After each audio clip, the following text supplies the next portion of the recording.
What up, YouTube? Team Movies here. With the new cop film Black and Blue hitting theaters this week, I decided to go ahead and do my top 10 favorite cop movies. Whether they'll be cop dramas, cop action movies, comedies, and all. I never really want to be a cop, to be honest, yeah, because that looks like really intense work and stuff. But I do love me a good cop movie, and there's been great actors who have portrayed our black and blue heroes and all. And who doesn't love cops? I mean, come on. They're always here to serve and protect and all. I mean, yeah. And so with that being said, here's my 10 favorite cop movies. All right. Coming in at number 10, it is a comedic one, but I just love this film. Number 10, it is the 2012 big screen remake of 21 Jump Street, starring Jonah Hill, Channing Tatum. You got Ice Cube in this, who actually plays the sergeant here. You got other people like Brie Larson, Rob Riggle. Spoiler alert, but you even had Johnny Depp, who of course starred the TV version, starring the remake, or appearing in the remake, I should say. 21 Jump Street is awesome. I get a kick out of this movie every time I watch it.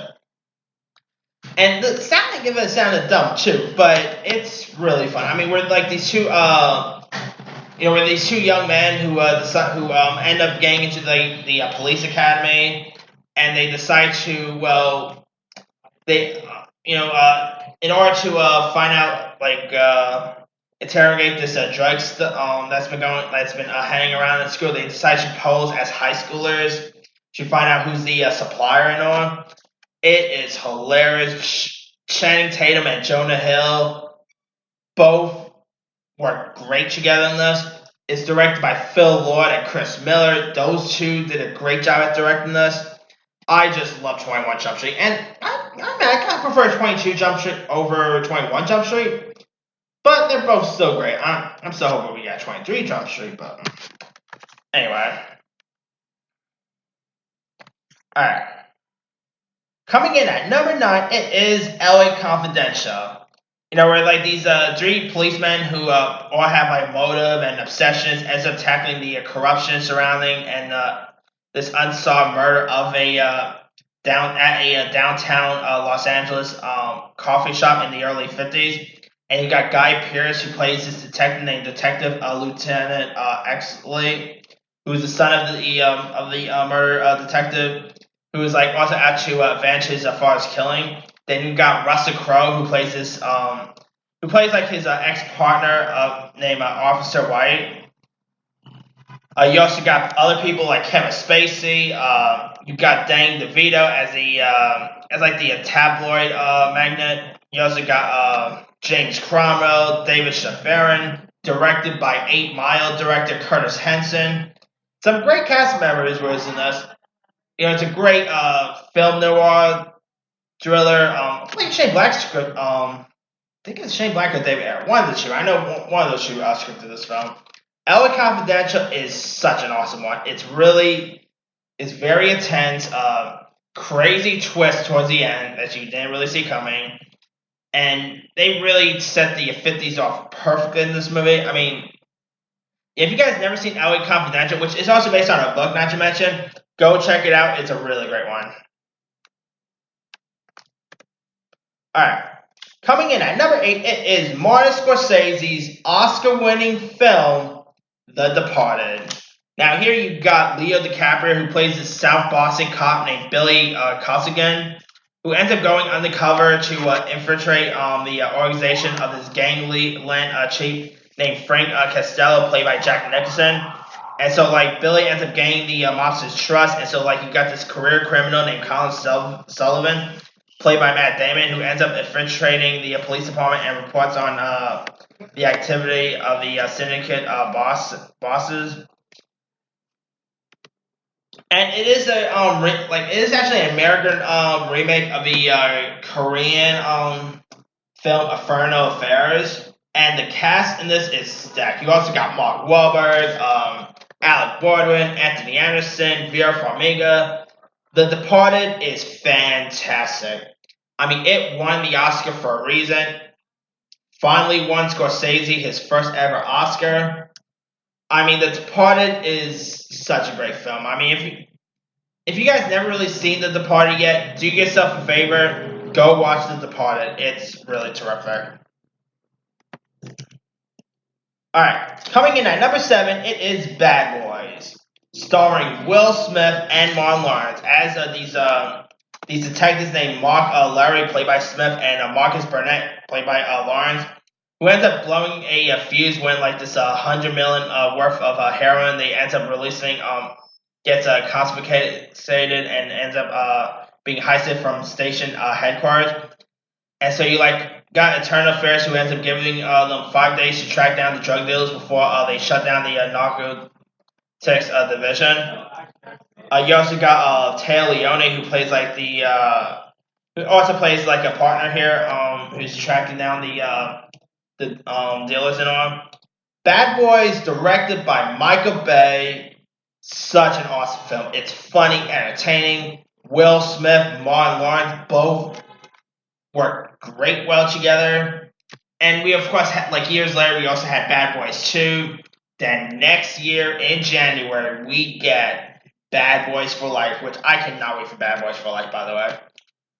But now, Bad Boys 2 was decent, but I probably still prefer Part 1. I mean, Michael Bay, at the height of his career, I gotta double check, but this was actually his first feature he directed, which pretty cool there. But yeah, Bad Boys is such a really great one. Alright, coming in at number 6, it is End of Watch. Now, this literally felt like a big screen adaptation of the TV show Cops. Now, in it, you've got Jake Gyllenhaal and Michael Pena, who plays these LAPD partners and friends named Brian Taylor, played by Gyllenhaal, and Mike Savalia, played by Pena, who ends up patrolling one of the most dangerous neighborhoods in LA. And so, they end up, they also bend the rules, and they're also honor and dedication to the job ends up being unquestioned. And so, there's a suspicious filming of their duties that Taylor end up having on his body cam and all, and so they also end up pretty much getting into trouble, and they end up running into these vicious Mexican drug cartels, and it's End of Watch, directed by David Ayer, who gave us Suicide Squad. Yes, the guy who did this gave us Suicide Squad. I like Suicide Squad by the way, but yeah, End of Watch is such a great one. I mean, I even saw it as a movie version of Cops. I mean, this really felt like the show Cops in a way. Jake Gyllenhaal and Michael Pena, those two really worked well together. You also had people like America Ferrera, Anna Kendrick, David Harbour. Speaking of Suicide Squad, you also had Frank Grillo, Natalie Martinez, Magic Mike actress Cody Horn. End of Watch is a really great one, and if you guys never seen End of Watch, it is also a found footage movie. If you really want to look at it, it could be considered a found footage film. So I guess you could say it's like Cops, or maybe it's a Paranormal Activity, probably. But yeah, End of Watch is a really good one. If you guys never seen it, give it a go. And shame we never got to see a sequel. But alright. Coming in at number 5, it is RoboCop. Granted, this is a guy who ends up getting killed one day, or I should say he's a cop who ends up getting killed on the job one day, and then he ends up going into this lab where he becomes this genetic robotic police officer, who hence goes by the name RoboCop. Now, RoboCop, directed by Paul Verhoeven, starring Peter Weller as the RoboCop himself, Alex Murphy. You got that 70s show dude, Kurtwood Smith, who plays the crime lord Boddicker here. You also had the late Miguel Ferrer was in this. The always great Ray Wise. Nancy Allen played his love interest. You also had Ronnie Cox in this. It's probably one of the coolest action sci-fi movies of the 80s. It's really entertaining. It's fun. It has some great one-liners. Pierre Weather, I mean, he ended up playing the role in two more RoboCops. Now, there's talks about another RoboCop movie, but God knows if that's still even on the table. But yeah, RoboCop is such a great one. Like, if you guys never really seen the original RoboCop, give it a go. I mean, the remake with Joe Kinnaman was okay, but the original is much better. It's more violent, more drilling, really awesome.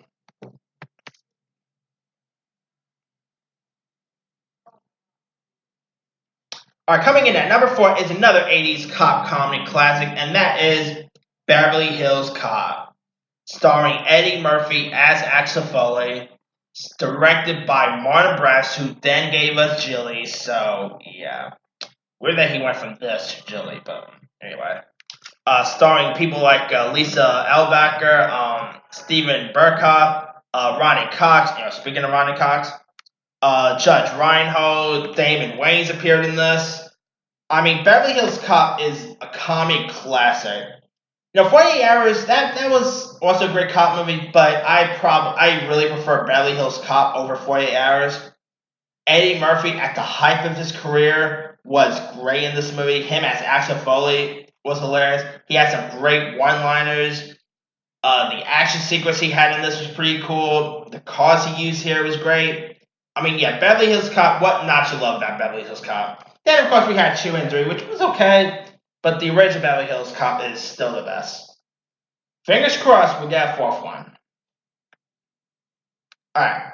Coming in at number 3, it's a classic, and that is Dirty Harry. Probably one of the most iconic cops there is. We had so many iconic police officers, whether you talk about John McClane and all, I mean, Axel Foley, but one of the most iconic one is going to Dirty Harry.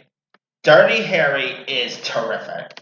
Directed by Don Siegel, starring Clint Eastwood as the title of Harry, whose of course real name is Harry Callahan, who ends up tracking down this psychopathic rooftop killer before he kidnaps this before the kidnapped girl he has kidnapped as a dying, and so he pretty much gotta track him down and stuff like that, and I mean, Dirty Harry is iconic. I mean, it has one of the most iconic lines in film history. The classic, "Do you feel lucky? What do ya, punk?" I mean, that line's been portrayed in multiple stuff. I mean, if you gotta thank Dirty Harry. Like, if you ever see any TV shows, even movies now that will feature that line, that is from Dirty Harry. So, tip it for you there. And it's one of Clint Eastwood's most iconic roles. I mean, he portrayed the role so many times, and it's his most iconic role he ever done. And he of course played the role in loads of other films. I mean, the other sequels aren't all that great, but the original Dirty Harry is the best. It still holds up. I mean, I don't know if this movie will probably get made today, because there are some stuff in there that probably won't go well in today's standards. But Dirty Harry is a really nice one. Alright. Coming in at number 2, it is Training Day. Now, Training Day, which of course gave Denzel an Oscar, which I believe it was the second, if I'm not mistaken. But Training Day is a terrific one. It is directed by Antoine Fuqua, teaming Denzel with Ethan Hawke. Like, Denzel's character is, of course, named Alonzo Harris, while Ethan Hawke plays his partner named Jake Holt. You also got there's also racial tension that happens in this film. There's drug narcotics that happens here. You also have a few other people here. Like, you also had Eva Mendes, Snoop Dogg, Tom Berenger, Scott Glenn, Dr. Dre. Some really great cast members. But what really sells this movie is the chemistry between Denzel and Ethan Hawke. Those two were great in this movie. And Training Day is just such a really fun film. I mean, it got released in, I believe, 2001 or 2002, around that year. And not to mention, Training Day was in the news just recent because it was announced that Warner Bros. Is doing a prequel film based on Training Day, which I don't know how you could do, but I'm down to see that one. But yeah, Denzel was magnificent in this movie. I mean, if you guys never seen Training Day, give it a go. And they also did a TV show as well with the late Bill Paxton, but that only lasted one season. But nothing will beat the original Training Day. It's such an amazing film. All right. Now, my favorite cop movie of all time goes to the iconic film Lethal Weapon. Now, this was directed by Richard Donner, who gave us Superman. This was also scripted. This was actually scripted by Shane Black. That I know from my head. You know, you got Mel Gibson as Detective Martin Riggs. You've got Danny Glover as his partner Roger Murtaugh. I mean, this movie, of course, takes place at Christmas time, so still very debated if this is a Christmas movie or not. You also got Gary Busey as the villain here. Rene Russo, Tom Atkins, Tracy Wolf plays Riggs is like she plays Murtaugh's wife here. She was great in these movies. Then we also had a few sequels that featured Joe Pesci, Chris Rock, Jet Li. I mean, the original Lethal Weapon is still the best. It's funny. It's great chemistry between Murtaugh and Riggs. Mel Gibson and Danny Glover plays these two roles just perfectly. They both had great chemistry on screen. And to me, it's the best cop movie there is. I mean, there's no debating it. It's the best cop film ever. I mean, it has some really great one-liners, not to mention. I mean, I'm getting too old for this shit. I mean, come on, that's an iconic line right there. Now, there's been talks about Lethal Weapon 5, but God knows if that's ever going to happen. And we also had a TV show with Damon Wayans and Clayton Crawford and even Sean William Scott, which I got a kick out of. I know lots of people poo-poo on that show, but I really enjoyed that Lethal Weapon series. But it still didn't beat out the film version. I mean, the film version still holds up. It'll still always hold a place in my heart. I mean, I still watch this movie once in a while whenever it's on. I mean, if you guys never seen Lethal Weapon, give it a go. It's amazing. Alright, that's pretty much it. Let me do the quick rundown. 10, 21 Jump Street. 9, LA Confidential. 8, The Departed. 7, Bad Boys. 6, End of War. 5, RoboCop. 4, Beverly Hills Cop. 3, Dirty Harry. 2, Training Day. 1, Lethal Weapon. Now, there's those other ones I probably could have added. Let's see. Police Academy, I think I probably should have added that one. Police Academy is great. There's also the Al Pacino film, Serpico. Another Al Pacino classic, Heat. Let's see. There's a French Connection with Gene Hackman and Roy Schneider. Die Hard. I probably hit myself for not adding Die Hard on this list. The Untouchables. Copland with Stallone and De Niro. That's a good one. The Steve McQueen classic, Bullet. Rush Hour is a great one. American Gangster. Colors with Robert Duvall and Sean Penn. That's a classic. The Fugitive. Fargo. Seven. Point Break. SWAT. I mean, the list goes on and on. I could have probably done a top 20 instead. There's some great cop movies. Now, tomorrow, by the way, I'm going to do my top 10 favorite. I'm going to talk about corrupt cops and TV cop shows. So, gonna talk about those tomorrow. Anyway, let me leave you guys. What are some of your favorite cop movies? Drop a comment below. Don't forget to like, subscribe, hit that bell for more notifications. This here is T Movie signing off.